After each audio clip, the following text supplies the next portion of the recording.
Hey guys, welcome to the next tutorial of ethical hacking and penetration testing via Kali Linux, which is the advanced part.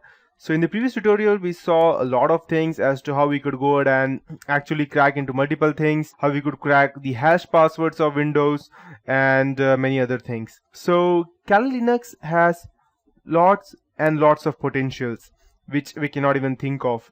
So in this series on password cracking, I will go ahead and show you how we could actually go ahead and crack the hash passwords of our, let's say, our own Linux.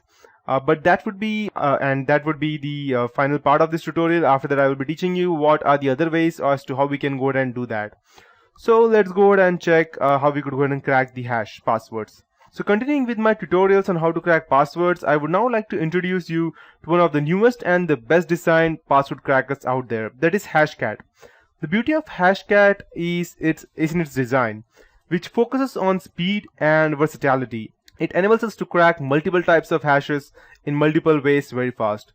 And just one thing guys, I'd like to tell you before I go ahead with this tutorial, that in my previous tutorial, due to some or the other reason, the Windows 7 password, I was not actually able to go ahead and crack that. But the reason was that because I was not able to get the system access, but that's not a big deal, because if you go ahead and check one of my previous tutorial, you'll see that I easily cracked the hash password, as well as I went ahead and gained the system access.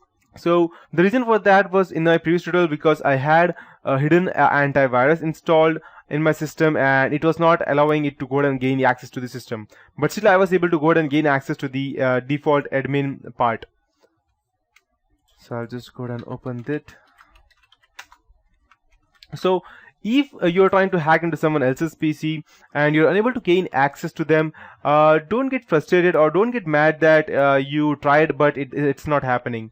There can be several reasons why you're not able to crack someone's password. Maybe the password is strong, but it's never too strong that you will not be able to crack that. So hacking is something that you need to keep on trying unless you actually go ahead and get that password, because there's always hard work that you need to do before you go ahead and get the successful fruits to your result. So as I mentioned in the previous parts of this tutorial, passwords are stored in a one-way encryption called as hashes, and these are there are multiple ways of obtaining these hashes, such as DLL injection in Windows system, or capturing the hash in transit, such as WPA wireless cracking, that is for our wireless LAN, that's Wi-Fi. So once we grab the hash for Windows, it will easily go ahead and crack that. That is, John the Ripper can easily crack that. But the next step becomes one of the finding of an effective and efficient way of cracking it.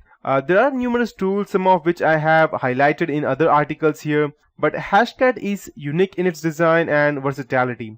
So let's take a look at how it works.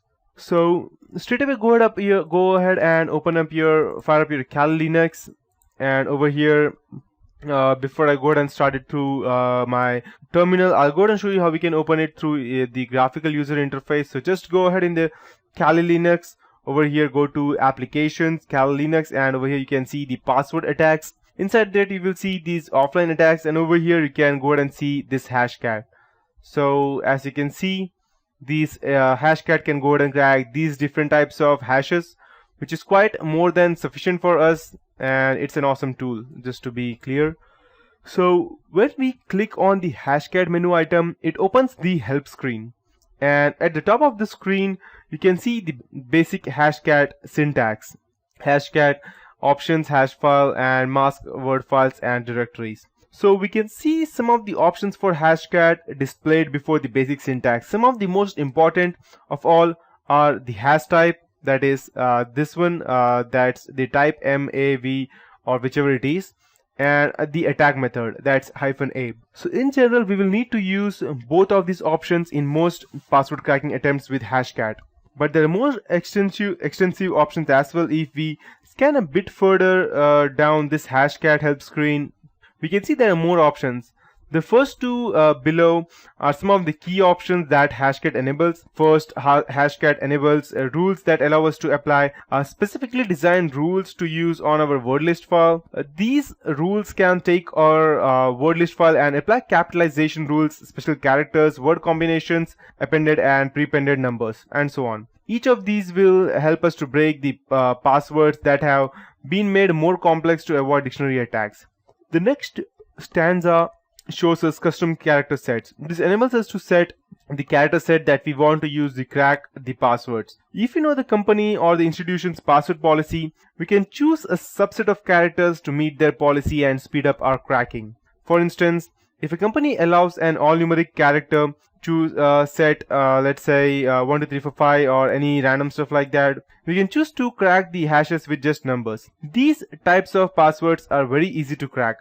The next screen includes some of the most obscure attacks of all times, including the output file, the debug mode, and the built-in character set. Finally, we have to choose the type of hash that we are trying to crack. Hashcat gives us numerous options, and when I get ready to crack the hash, I would need to designate in our command what type of hash we are working with by giving hashcat the number associated with the hash type. Here I can see a list of some of the hash types hash can work with. So let me just go through that. So as you can see, we have these different hashes. I can use the built-in car sets that can go and select from these specific things or the capital or only these, or I can go and even use all of them, which will actually take lots of time. And these are the hash types: MD5, MD5 that's pass salt, MD5 that's salt pass, then Unicode, HMAC, MD5. So these are, to be more specific, this includes each and everything. So the next thing that we would have to do is to choose your word list. In this tutorial, I will be using a simple dictionary attack on some Linux hashes. To do so, I need a word list to work from. There are literally thousands of word lists available on the web, but Kali has numerous word lists built right in. So let's try using one of those. To find the built-in word list in Kali, we can type I'll just show you. Just type locate word list. Okay, so these are the different word lists that are available that we can go ahead and use to crack our passwords. So when we do, we can see that there are dozens of word lists available. I'll be using this word list built in for SQL map, which has over 1 million words and hybrid words as well. So we would be using that one through SQL map. And the next thing we would be doing is we would be grabbing the hashes. So in the next step, I need to grab the hashes on our Kali system. If we are logged in as root, we can see and grab the hashes as well. So in Linux, the hashes are stored in the etc shadow file. So it would be over here, and if you go ahead and type shadow, you can see this shadow file over here. And this is the full hash, but we would only be needing this particular file. So I'll just go ahead and do the word wrap. Okay, it's already done, I believe. So this would be the hash file that we are trying to crack. So now we can see the shadow file with the hashes as above.